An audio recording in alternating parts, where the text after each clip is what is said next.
Hello all, I am Dr. Smriti Johari, Associate Professor Zoology, Government GDB Girls College, Kota.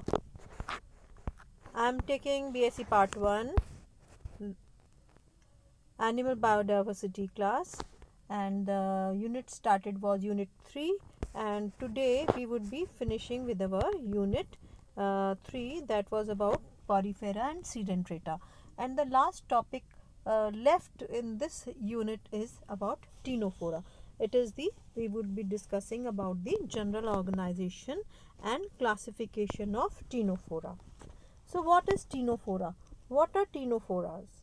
So Ctenophora is a minor phylum of marine animals. ये एक minor phyla है. अभी अपन ने main phyla के बारे में पढ़ा था, प्रोटोजोआ का पढ़ चुके होंगे पहली क्लास में.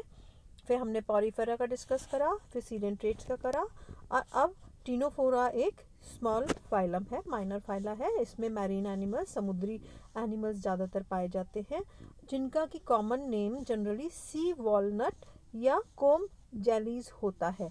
सी वॉलनट, वॉलनट का मतलब क्या होता है? अखरोट. मीन्स ये गोल गोल होंगे, बॉल लाइक स्ट्रक्चर्स होंगे, और जो सी में या समुद्र में पाए जाएंगे, या इनको कोम जेलीज कहते हैं. कोम्ब मतलब कंघा, कंघा या कंघी. कंघी में क्या होता है? दांते होते हैं, या इस तरह से अभी देखते हैं इनका स्ट्रक्चर क्या कहलाता है इनके नेम से. टीनोफोरा नाम सबसे पहले एशबोल्ड्स साइंटिस्ट ने दिया था इन 1929.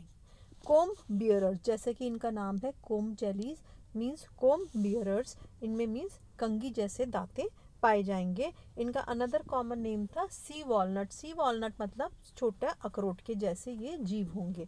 इनकी बाहर की शेप के हिसाब से इनका नाम रखा गया है.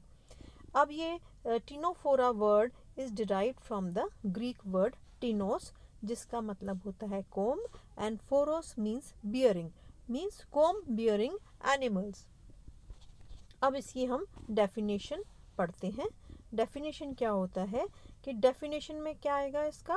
टीनोफोर्स, वाटर टीनोफोर्स, ये मैरीन है, मीन्स समुद्री पानी में पाए जाते हैं.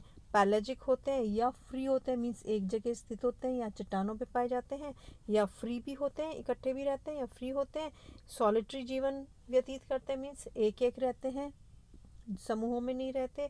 And they are biradially symmetrical radiata, means इनमें बायरेडियली सिमेट्रिकल सिमेट्री पाई जाएगी.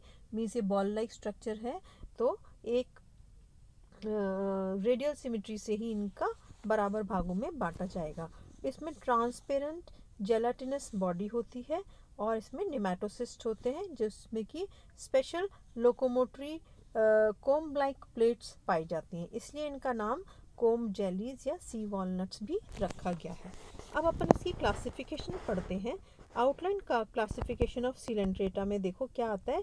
सीलेंट्रेटा में दो भाग थे. स्निडेरिया, स्निडेरिया में अपन ने ऑरेलिया के बारे में पढ़ा था, और दूसरा था ए स्निडेरिया या टीनोफोरा. तो स्निडेरिया के तो अपन ने एग्जाम्पल्स पढ़ लिए. अब अपन we are coming to the discussion of ctenophores. अब टीनोफोर भी दो में डिवाइड हुआ, न्यूडा एंड टेंटाक्युलेटा. अब Nuda means without any shell, Tentaculata जैसे ही नाम से समझ में आ रहा है, it must be related with some tentacles. अब देखो इनका फर्दर डिस्ट्रीब्यूशन हुआ है इनटू सिडिपिपिडा, इसका एग्जांपल है मेटेंसिया. दूसरा है लोबेटा, इसका एग्जांपल है निमियोप्सिस. सेस्टिडा, इसका एग्जांपल है सेस्टम. प्लेटिस्टिनिया, इसका है टीनोप्लाना. बेरोइडिया, इसका एग्जांपल है बेरो. अब इनके हम जनरल कैरेक्टर्स के बारे में डिस्कस करते हैं कि ये कैसे एनिमल्स होते हैं. हमने इसकी डेफिनेशन में पढ़ा कि ये मैरीन है, पैलाजिक है, सॉलिटरी है. अब ये क्या क्या इनकी विशेषताएं हैं. सबसे पहले समुद्री जीव है, फ्री स्विमिंग है, मतलब ये स्विम कर सकते हैं अच्छे से. सॉलिटरी, अकेले रह सकते हैं. पैलाजिक एनिमल्स हैं. They are carnivorous in habit. Carnivorous means जीव जंतुओं पर निर्भर करते हैं, बहुत ही एक्टिव होते हैं. Sometimes show phosphorescent phenomena. अब फॉस्फोरेंट फिनोमिना से मतलब इनका कॉमन नेम था जेली ऑल्सो, कोम्ब जेलीज भी कहा था, ट्रांसपेरेंट इनकी बॉडी कवरिंग थी। तो ये फॉस्फोरेंस शो करता है, मीन्स इनमें कुछ लाइट या चमकदार जैसे इसमें कुछ ग्रैन्यूल्स होंगे या सेल्स होंगे जो कि अंधेरे में भी चमक पैदा करते हैं या चमकीले दिखाई देते हैं। जैसे कि अपन के पास फॉस्फोरेंस वाली मोमबत्तियाँ होती हैं, कोई ग्रीन कलर शो करता है, कोई रेड शो करता है, तो इनमें भी फॉस्फोरेंस फिनोमिना दिखाई देता है। इनमें बायरेडियल सिमिट्री होती है और ओरल एंड अबोरल एक्सेस होती है। बॉडी कैसी होती है इनकी? डेलिकेट होती है, ट्रांसपेरेंट होती है, इसके ऑर्गन आराम से दिखाई दे जाते हैं इसके बाहर से। एंड जेलेटिनस या जेली लाइक स्ट्रक्चर होता है, without any segmentation it is seen. Acoelomate होता है, ट्रिप्लोब्लास्टिक मीन्स 3 लेयर्स हैं, and well developed mesoderm is seen. फिर क्या है इसके लोकोमोटरी ऑर्गन्स, मैंने पहले भी बताया। लोकोमोटरी ऑर्गन्स इसके 8 मेरिडियनल रोज या कोम्ब लाइक सीलरी प्लेट्स से मिलकर बनते हैं। इसमें जनरली एक pair long solid and retractile tentacles पाए जाते हैं, जो कि बॉडी की जो ब्लाइंड पाउचेस होते हैं बाहर पेरिफेरी पे, उनसे ये प्रोजेक्ट करते रहते हैं on opposite sides of the body, means oral and aboral surface पे ये लॉन्ग रिट्रैक्टाइल मतलब कभी अंदर भी वो आ जाते हैं, कभी बाहर आवश्यकता अनुसार बाहर भी इलोंगेट हो जाते हैं। तो इस तरह के टेंटिकल्स पाए जाते हैं। इनका डाइजेस्टिव सिस्टम में क्या क्या होगा? डाइजेस्टिव सिस्टम में माउथ होगा, स्टोमेडियम होगा, एंड एक complex system of gastrovascular cavities भी पाया जाता है। इसमें ट्रू नेमाटोसिस्ट नहीं पाए जाते, इनकी बजाय इसमें एडिसिव सेल्स, इनको की लैसो सेल्स कहते हैं या सीलोब्लास्ट कहते हैं, जो कि टेंटिकल्स पे प्रेजेंट होते हैं और ये इस एनिमल को फूड कैप्चर करने में या शिकार करने में सहायता करते हैं। इस एनिमल में या टीनोफोर्स में एक कोई डिस्टिंक्ट या specific circulatory system, excretory system, respiratory system नहीं पाया जाता, क्योंकि ये इतना डेवलप्ड एनिमल फाइलम नहीं है, it is a minor phyla.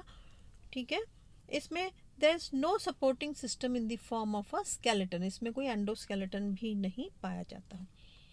Nervous system इसका सीलेंट्रेट्स के जैसा ही है, डिफ्यूज्ड होता है एंड एबोरल साइड में पाया जाता है। ये हर्माफ्रोडाइट होते हैं। Testis and ovaries they are found side by side on the walls of the digestive tract and they develop from the endoderm. Endodermal origin से टेस्टिस एंड ओवरी का निर्माण होता है और ये डाइजेस्टिव वॉल ट्रैक्ट जो होता है उसके दोनों तरफ ये पाई जाती हैं। रिप्रोडक्शन कैसा होता है? It is generally sexual type, sometimes regeneration is also seen, paedogenesis is also seen. तो ये सेक्सुअल मोड ऑफ रिप्रोडक्शन है इसमें। फिर डेवलपमेंट कैसा होगा? It is indirect and usually with a complex Metamorphosis. इसका जो इंटरमीडिएट लार्वा कौन सा है? सिडिपिड लार्वा इनकी लाइफ साइकिल में होता है, मींस फर्टिलाइज्ड एग से या जाइगोट से ये डायरेक्टली यंग एनिमल में नहीं डेवलप होके इन बिटवीन इसमें इसकी लाइफ साइकिल में एक सिडिपिड लार्वा भी अकर होता है। ठीक है, तो it is having a indirect development. No alternation of generation is seen, means polyp medusa stage नहीं होगा इसकी लाइफ हिस्ट्री में। इसमें it is the more advanced coelenterate से एडवांस्ड है and body generally represents cell tissue grade of body organisation. हमने यहाँ पे देखा इसमें मिसोग्लिया भी वेल डेवलप्ड था, ट्रिप्लोब्लास्टिक था, तो यहाँ पे हम देख रहे हैं body generally cell tissue grade, means cells भी हैं, टिश्यूज़ भी हैं, and these cells and tissues they are specialised to perform certain specific functions. तो इसमें इस तरह का बॉडी ऑर्गेनाइजेशन होता है। फिर सेंसरी ऑर्गन्स प्रेजेंट है इन द फॉर्म ऑफ स्टैटोसिस्ट। ठीक है, स्टैटोसिस्ट का भी अलग अलग फंक्शन होगा। स्टैटोसिस्ट स्विमिंग के लिए भी, स्टैटोसिस्ट बॉडी बैलेंसिंग के लिए भी काम आएंगे और दूसरे इनको प्रोटेक्शन भी प्रोवाइड करते हैं। ठीक है, सीधे now we come to the classes of ctenophora. Ctenophora किस किस में कौन सी क्लास में डिवाइडेड होता है? Ctenophora is divided into 2 classes on the basis of tentacles and oral lobes. ठीक है, 2 क्लासेस हैं इसकी। इसमें मैंने बताया था इसमें टेंटिकल्स भी हैं और ओरल लोब्स भी प्रेजेंट हैं, जहाँ पे कि प्लेट लाइक स्ट्रक्चर्स हैं जो कि लोकोमोशन में हेल्प करते हैं। तो अब कौन कौन सी क्लासेस हो गई? फर्स्ट क्लास है क्लास टेंटेक्युलेटा। ठीक है, टेंटेक्युलेटा में क्या होगा? इसमें एडल्ट में क्या क्या दिखाई देगा? 2 long aboral tentacles, means aboral surface से राइज होते हुए टेंटिकल्स दिखाई देंगे। In some cases, only the larva is possessing the tentacles, while the adult is having only the oral lobes.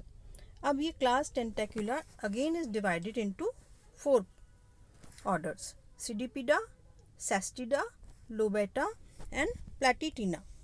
Pseudopida में कैसी बॉडी होगी? बॉडी इज राउंड, गोल है, simple है या ओवल स्ट्रक्चर है इसका। एडल्ट में 2 लार्ज लोब्स, ओरल लोब्स पाए जाएंगे। रिड्यूस्ड टेंटिकल्स होंगे which can be retracted in the, जो पाउचेस है ना उसमें ये वापस दे आर ड्रॉन इनसाइड। इसमें gastrovascular canals are blind, means छोटी हैं और बंद हैं। देन सेस्टिडा में क्या होगा? बॉडी इलोंगेटेड होगी उस ऑर्डर के एनिमल्स की, कंप्रेस्ड होगी in tentacular plane to form a ribbon like structure, चपटी रिबन लाइक स्ट्रक्चर बना लेंगे। 2 main tentacles are reduced, many small simple lateral tentacles along the oral edge to form the, ठीक है। 4 rows of comb plates are rudimentary, means 4 rows of comb plates है but बहुत ही मतलब they are not very well developed. Rudimentary means छोटे छोटे बस दिखते हैं कि हाँ यहाँ पे 4 rows of comb plates पाई जाएंगी।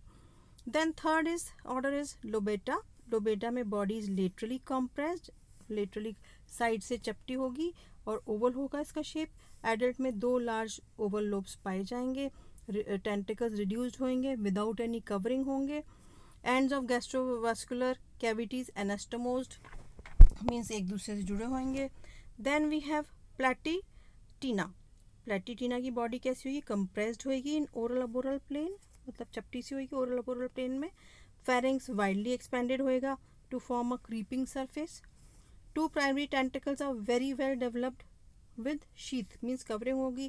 कोम्ब रो प्लेट्स जो होंगी they are present only in the larval stage और एडल्ट में या तो फिर रिड्यूस्ड फॉर्म में पाई जाएंगी। These are adapted for creeping and sessile in habit. ये क्रीपिंग मीन्स रेंगने वाले जीव जैसे काम कर सकते हैं या कम ही लोकोमोशन करते हैं, आइदर दे आर सिसाइल। ठीक है, now we have the next class that is class Nuda. ये इसकी आखिरी क्लास है। तो क्लास न्यूडा क्या करेगी? इसमें बॉडी कैसी होगी? लार्ज होगी, कोनिकल होगी, पॉइंटेड मीन्स या थिम्बल शेप होगी। थिम्बल देखा है ना, आगे से भी पॉइंटेड होता है पीछे से भी पॉइंटेड होता है। थिम्बल शेप्ड होगी, कंप्रेस्ड इन लेटरली कंप्रेस्ड होगी वो। ओरल लोब्स एंड टेंटिकल्स नहीं पाए जाएंगे। माउथ चौड़ा होगा, फेरिंग्स लार्ज होगा एंड वोरेशियस होगा, means they are voracious feeders. इसमें केवल एक ऑर्डर है, बेरोइडिया है। इसमें it is having almost same characters as the class Nuda and gastrovascular canals are intertwined with each other, एक दूसरे से कनेक्टेड रहती हैं ये। तो आज हमने Ctenophora which is a minor phylum, उसके जनरल ऑर्गेनाइजेशन और क्लासिफिकेशन और स्ट्रक्चर के बारे में पढ़ा। तो कभी इसमें शॉर्ट नोट ही आता है फाइलम टीनोफोरा पे लिखने के लिए, तो आप इसको पढ़िए एंड वेरी सिंपल है, जस्ट गो थ्रू इट। जब हमने सिलेंट्रेटा के अच्छे से कैरेक्टर्स पढ़ लिए हैं तो टीनोफोरा में हमको कोई दिक्कत नहीं होगी। इसकी सिर्फ 2 ही ये टीनोफोरा फाइलम की 2 क्लास हैं और इसकी सर्टेन ऑर्डर्स हैं, तो आप इसको पढ़ लो। और डिटेल्स लेने हैं तो you can refer all other books also. वैसे this matter is sufficient for the short note. तो आज की ये क्लास ख़त्म करते हैं और इसी के साथ हमारा ये unit 3 of paper 1 animal biodiversity ख़त्म होता है। अपन BSc पार्ट 1 की क्लास ले रहे हैं, तो ये ख़त्म हो गया। अब मैं आपका 5th वाला unit that is the general characters of phylum Annelida start करूँगी, क्योंकि जो ये प्लेटीहेल्मिन्थ्स वाला है और first and second unit and this 4th unit it will be taken by some other faculty and I would be taking your 5th unit now. Annelida के characters के बारे में मैं पढ़ाऊँगी आपको। ठीक है, आप इसको पढ़िए और फिर भी कोई बात समझ नहीं आती, you can always contact me. Okay, and now I call of my class. Thanks.